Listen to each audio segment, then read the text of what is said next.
You're welcome to DBA TV, where we discuss everything international trade. In this series, you are going to be learning about what each of the Nigerian states have to offer as far as export is concerned. I have maintained that Nigerian states are billionaires in dollars and that they can be self-sufficient, but because a number of governors comes in with not the intention of generating income, but with the intention of sharing the money. But in this particular episode, we have put together a series of video for all the Nigerian states from Abia to Zamfara, and this to enable the new governors that are coming in, or the new administration in different states of the country, to be able to take a cue from what we've shared in this video, which, by the way, covers the peculiarity of each state apart from the preamble. It talks about the profile of the profit, of the debt and income of the state. It talks about the potential of the state. It talks about the purchaser of the product the state have to offer, and of course, the exportable product, and also the proposal we have for the state, and how the state can directly profit from exporting raw materials, manufactured goods, solid minerals, and agri-commodity. I believe this will be of interest to you and maybe to your governor or to commissioner, whoever it is in your state. Thank you very much for joining. Enjoy yourself as you learn through what maybe your state is what we are looking at today, what Nigerian state have to offer. Happy listening. Thank you very much. Okay, so what are the peculiarities of Lagos State? Lagos State is created out of the former western region by the regime of Yakubu Gowon, the capital in Ikeja. Prior to this, Lagos municipality had been administered by federal government through the Federal Ministry of Lagos Affairs as regional authority, while Lagos City Council governed the city of Lagos. Equally, metropolitan area, colony province of Ikeja, Agege, Mushin, Ikorodu, Epe, and Badagry were administered by the western region. Can you imagine? Located in southwestern part of Nigeria, Lagos State occupies 3,345 square kilometers compared to some other states, massive land in Nigeria. It shares boundaries with Ogun State in the north and is bounded in the west by the Republic of Benin. And in the south, it stretches about 180 kilometers along the coast of the Atlantic Ocean.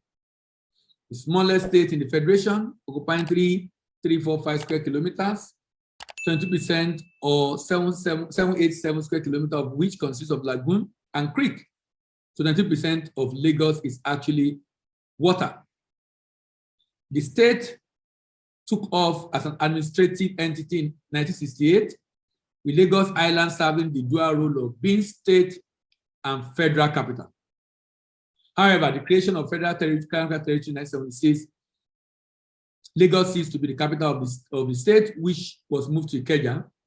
Equally, with the former relocation of the seat of federal government to Abuja in 1991, Lagos ceased to be the Nigerian political capital. Nevertheless, Lagos remained the national economic and commercial capital. Lagos is inhabited by the Aworis and Oguns in Ikeja and Badagry division, respectively, the Oguns being found mainly in Badagry. Is it Oguns or Egu? Or am I?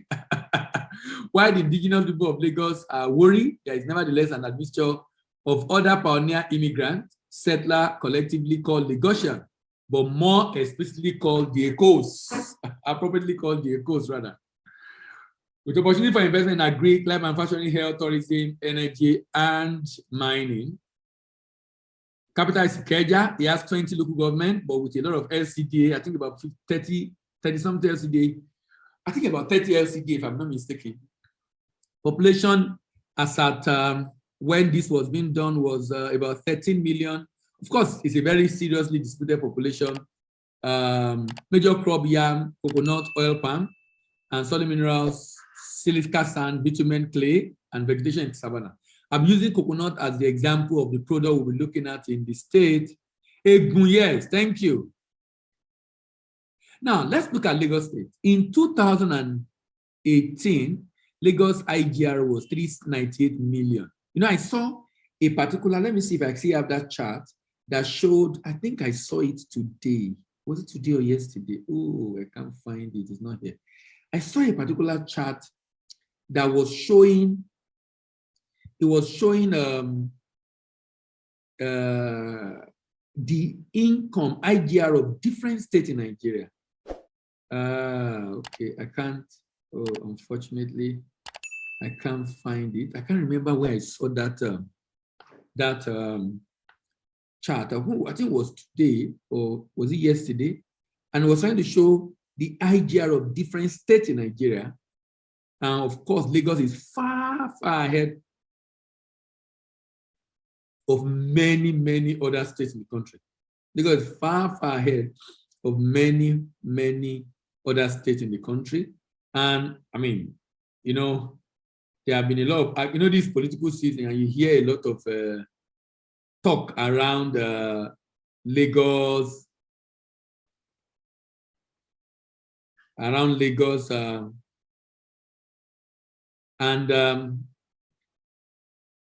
people were saying that Lagos has been transformed, that, you know, there are different arguments about if indeed Lagos was transformed. And the reason basically was because when you look at Lagos, okay, someone was talking about Marwa, that Marwa was in Maiduguri and nobody didn't hear him, but when they came together, it became a star. The politician with all their argument. But the idea basically is that Lagos already have a lot of structure that is going on for it.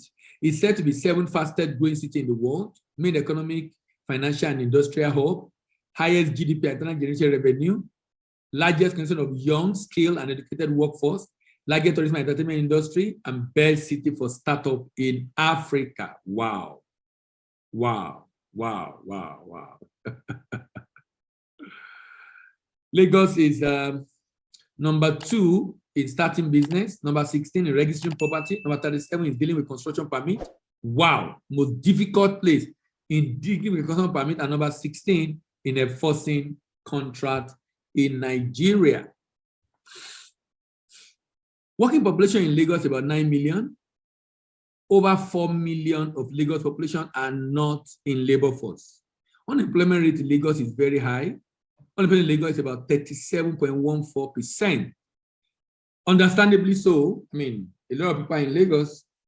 The opportunities are in Lagos, no doubt, but also the unemployment level in Lagos is also very, very, very high. Extremely high, if I must say. Even though, like I said, there are opportunities in Lagos, but not really everyone in Lagos have what it takes to take advantage. Just like when people say there are no jobs in Nigeria, I said, no, that's not true. There are jobs. It's just that some jobs, most of the jobs available, skill required to take up those jobs are not readily available. So only few people are able to take advantage of those jobs. I think that's the situation of Lagos. Because unemployment, because of course, high level of unskilled workforce, the unemployment rate in the state is very, very high. Let's move on to the profile. Thank you very much for the chat. Now, can we see the trend of income of Lagos? Lagos is among the few states in Nigeria is said to be viable. And the reason is because Lagos State, if it doesn't get anything from Abuja, and the credence must be given to the first executive governor of Lagos in 1999, one of the presidential candidates, sincerely, because I mean, you know, adversity also created necessity is the mother of invention. When Obasanjo just sees his what's the name? His allocation, and he had to find a way to creatively, and he was able to achieve it, which is now good for Lagos, actually. And it seems as if some states, if they really go through some of those challenges, maybe they will begin to see the need, which is why this oil, some people have seen it as a cause, that maybe if it dry up, we can begin to think. We can begin to think and take advantage of the opportunity we have. Okay, so if you look at the IGR of Lagos, 418 in 2020, and that means that must be a massive increase, because in 2021, IGR of Lagos was 753. There was a serious increase in IGR of Lagos between 2020 and 2021. Okay, probably because of COVID. Then federal allocation of Lagos was 182.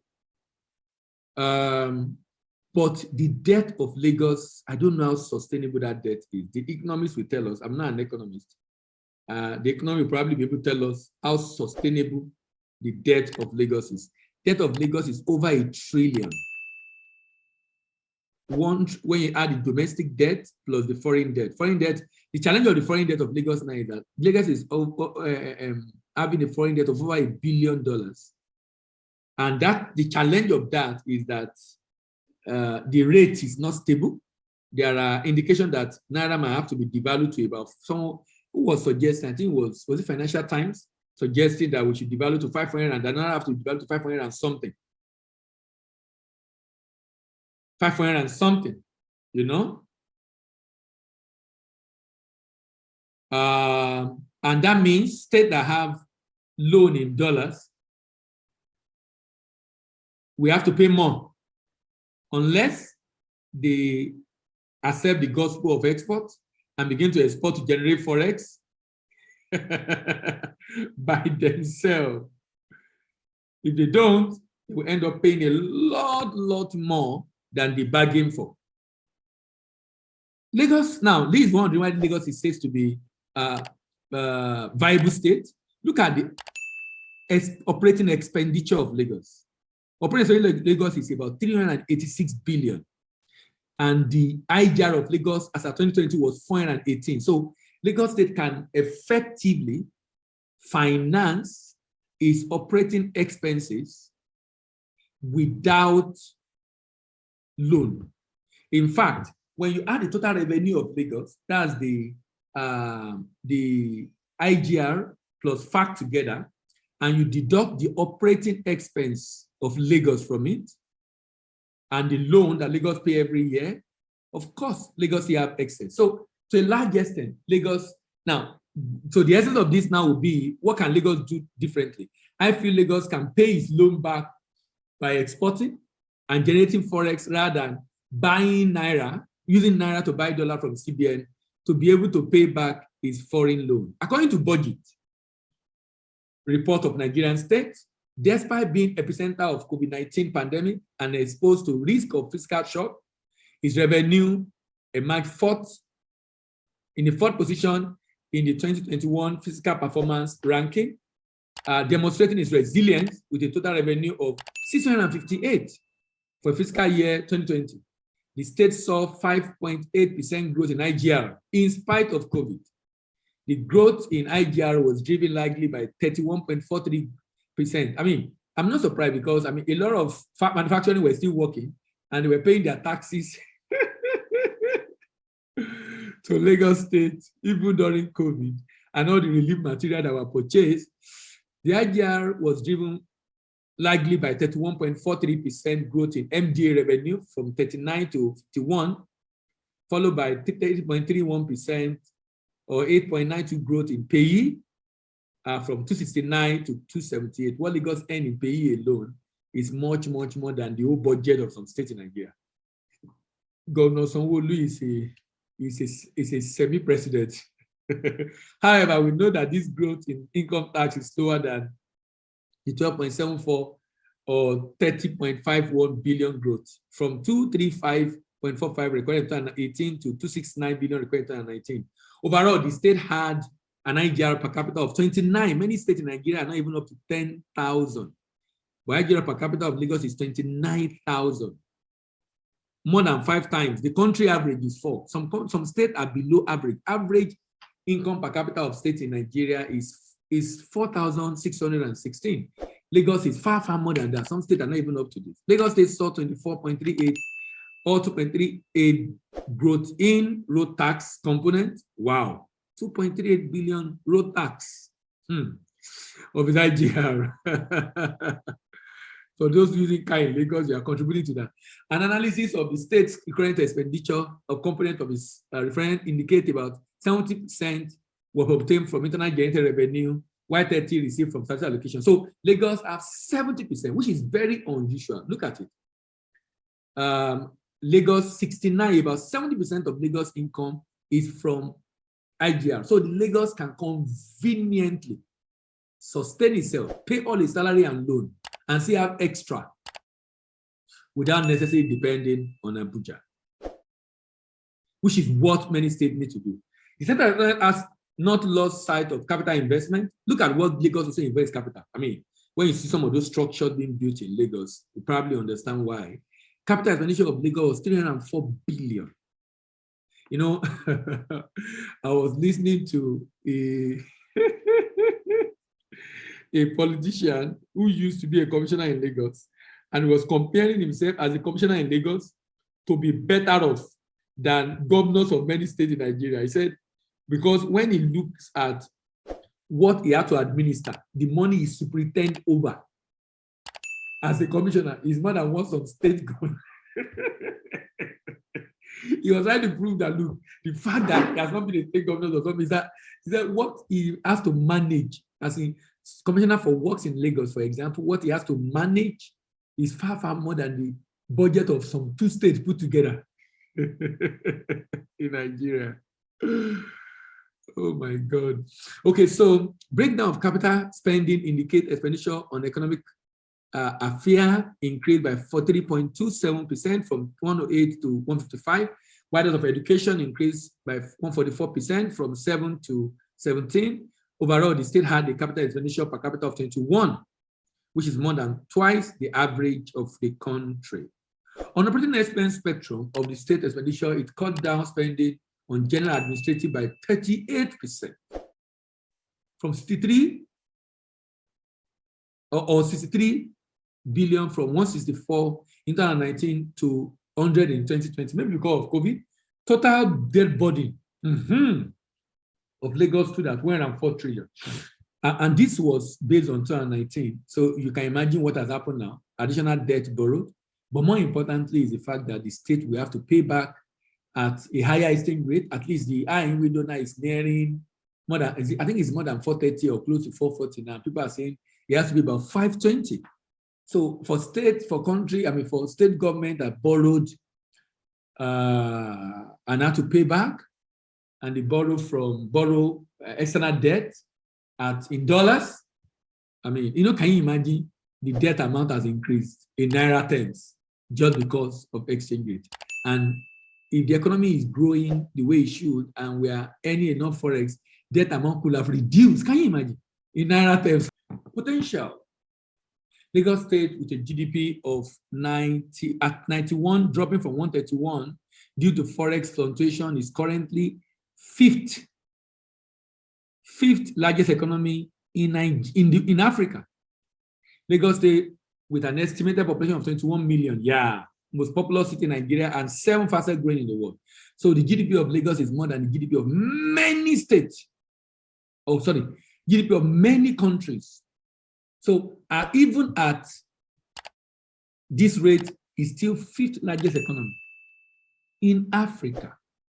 Lagos State is the nation's economic financial nerve center, currently home 65% of the Nigerian businesses, with a presence of over 2,000 manufacturing companies, 200 financial institutions, and largest collection of small, medium enterprises. We're currently doing a survey. The report should be out in November, hopefully, or latest by December.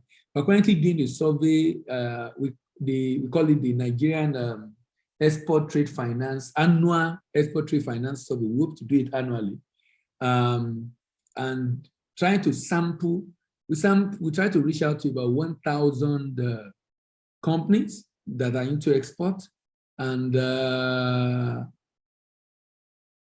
number of them filled the questionnaire. I think over 200 filled the questionnaire.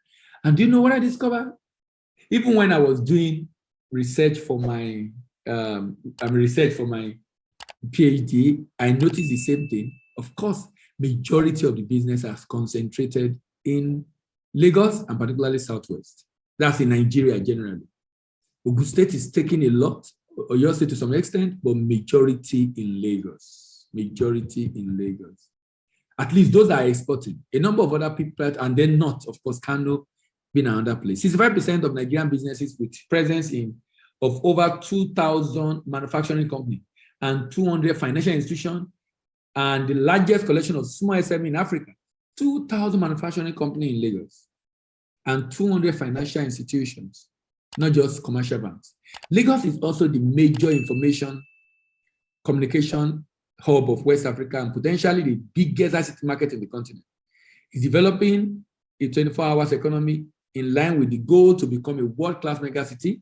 Two of the nation's largest seaport, of course, Tinkan, and the third one is taking off now. Another airport and the seaport at the Lake axis. Lagos is the center for Nigerian movie industry, in fact, at Nollywood. Idumota Market in Lagos Island is the primary distribution center. Many films are shot in the Festac area of Lagos. Lagos is also home of Nigeria's growing music industry. Major crop. Now, I'll focus on crop, and I'll focus on coconut, yam, coconut, oil palm, vegetable, and then solid minerals, silica, bitumen, and clay. Let's look at the buyers of this product. Lagos gets a lot of fish. Lagos has a lot of fish. Fish is has a big opportunity in Lagos. Lagos also can get rice with the lake rice arrangement. Then I will also look at the coconut market. Coconut market, frozen vegetable. So fish, $17.9 billion market for fish, and with a huge market in Europe. There's a challenge with our fish. We need certification to be able to export fish to Europe on a large scale. Currently, the way we process our fish, sometimes when you want to export, there's a lot of things you hear that just make you to know that, look, does it mean everything we are doing is wrong? One of the reasons why we have issue with export of fish is that the European regulation says you don't kill fish violently. In fact, generally, you don't kill animals violently. And I like the argument. And the argument is, look, when you kill them violently, a lot of hormones are released into their muzzle when they are trying to escape. And this hormone remain in that muzzle, and you're going to eat it, and you're going to behave like animal. Could that be the reason why we are having the issue we are having in our country? So they don't like the way we kill. If you want to kill fish, for example, you can put them inside water and introduce electricity current inside that water slowly until they die slowly. So the idea is to kill them in a mild way, not in a violent way. And that happened to many other meat that we have. And that's one of the reasons they had issue with our meat. Apart from the fact that also when the level of contamination is high, they don't, particularly when it's not growing wild, it's domesticated, what are we feeding them?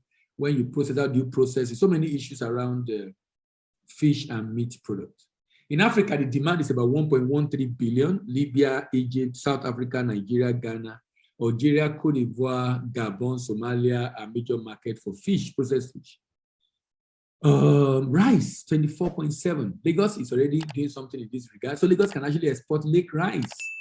And Lagos can expand that scope of that rice and export it. I mean, for one reason or the other, our governors are not thinking of export. I don't know why. I'm hoping that if we get this kind of material out, which is why we made the video available free online, and people can begin to think about this, so that others have become commissioner of agri, commissioner of industry, or commissioner of commerce and industry, commissioner of agri, can collaborate and make this happen for the state. So the state is already doing well in rice. Rice market is about $24.7 billion. $24.7 billion. And in Africa alone, rice is the demand. Okay, so let's move at coconut. Coconut is another very interesting one for me. Very interesting one because Lagos can produce coconut. So I'm going to use coconut as and when I look at level of coconut being exported from Nigeria, it's growing really very fast. Really, really very fast. 1.12 billion. China leading the way in terms of buying. India, Singapore,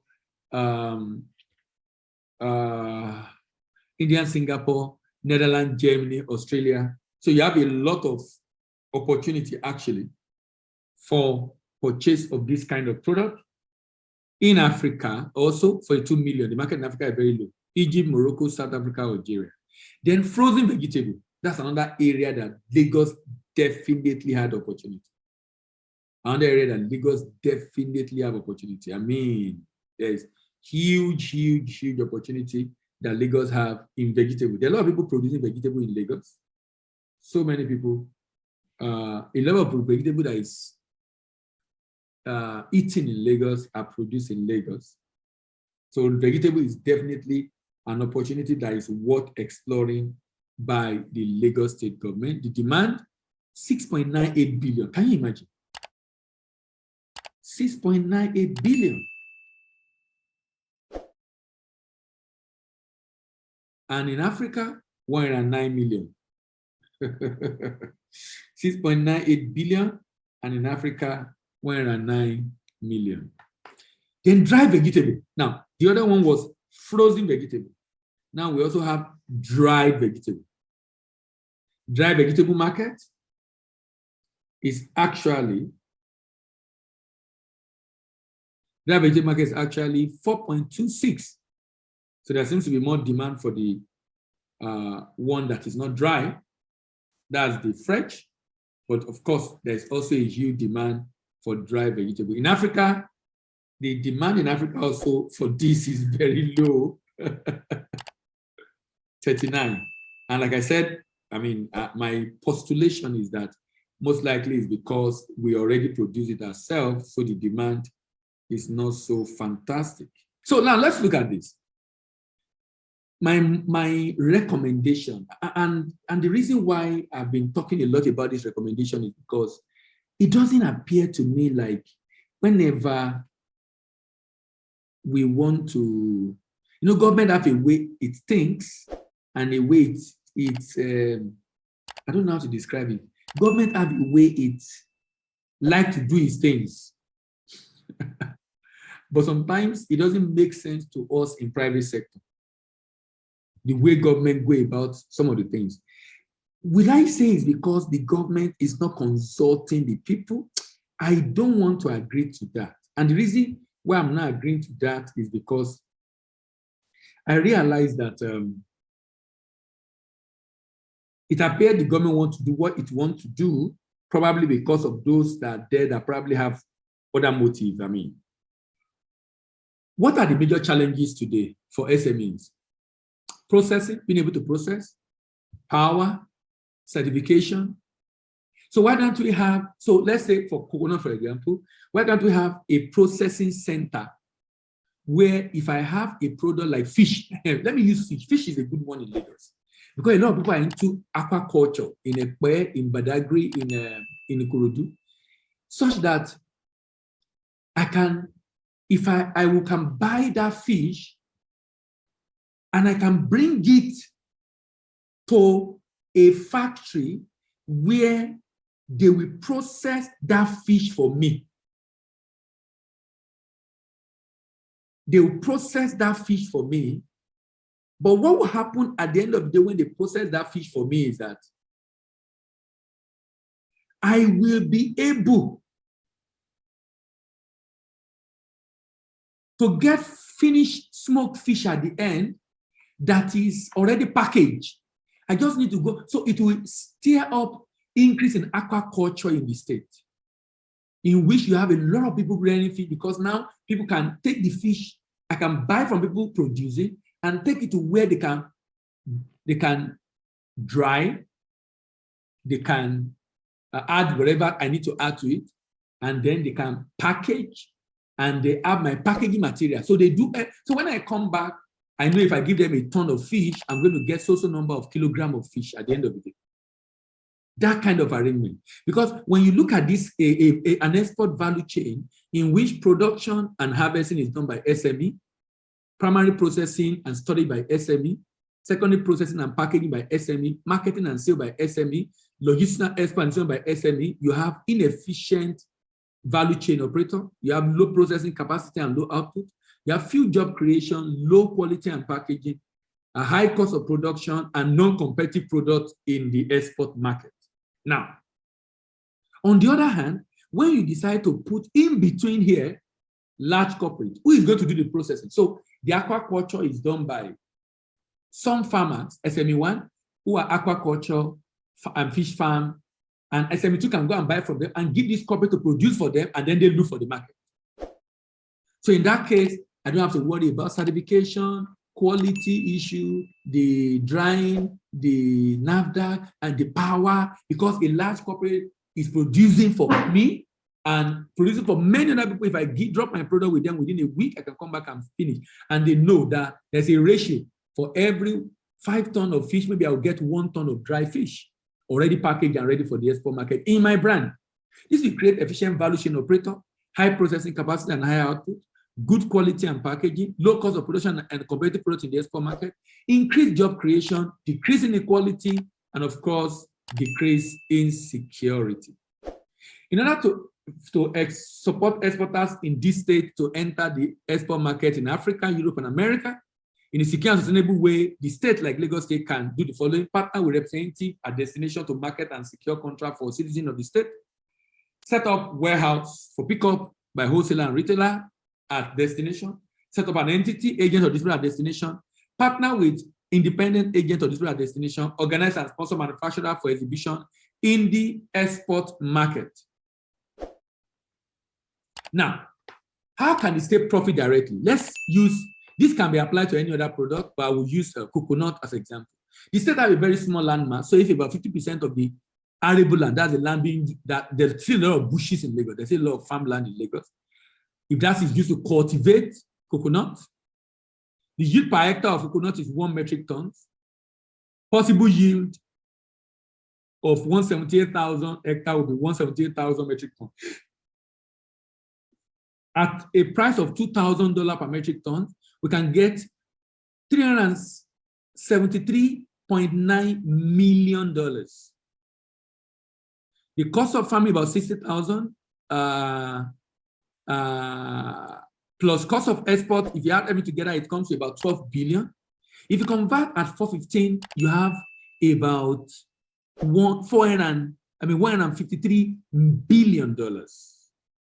But my take for Lagos on this is, I think Lagos, to a large extent, sincerely, can consider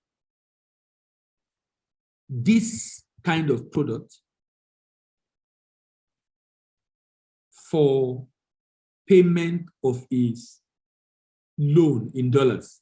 So Lagos State will not have to be using Naira to buy at an expensive rate and then paying back dollar. At the end of the day, the state with the IGR can generate 558, and I'm using the IGR of 2020. You can imagine what is happening with the IGR that is happening right now in 2021 and 2022. The state can partner with private companies to set up an SPV, special purpose vehicle. The state provide funds, while the SPV provide expertise. The state can form farmers into cooperative across the state to produce this product, give them a guarantee to buy off them, train them, and give them input, provide collection center to collect it, clean, process, package, source for buyers and do the shipment, and of course, present documents and get paid. The state can then share by giving the other partner, that's the private sector, its own share, while the state have enough to be able to carry out development. The impact of suggested model for state government goes beyond generation of revenue via export. It has humongous impact on employment generation and increased economic activity in the state. This, in my opinion, is a more effective and efficient enduring model for diversifying the economy of any state in Nigeria. This model can also be replicated by federal government at the federal level, especially for the exportation of solid mineral.